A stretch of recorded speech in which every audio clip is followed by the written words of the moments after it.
Hello, good morning mga guys. Naaday ta karon diri sa Kiliog sa residence nila ni Madam og ni Sir atong makita nga ang kinaiyahan nagsaysay may tungod sa gugma sa Ginoo. Bakit? Dahil gipakita gid niya ang iyang gahom nga bisan sa bulak no na asya color like that. And then kung mahulog na siya, means nga nalaya na, nasa sa ubos. So imong makita ang unsa gyud ang kahalangdon sa Ginoo no nga atong makita nga bisan sa mga bulak na siya color. Wala ginagikoloran mga guys. That is nature. Nindot kay siya no.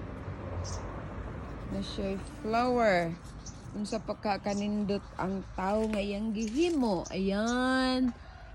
Okay. Thank you, flower. Nga nakita na mo ang imong kagwapa. Ayan. Thank you for watching.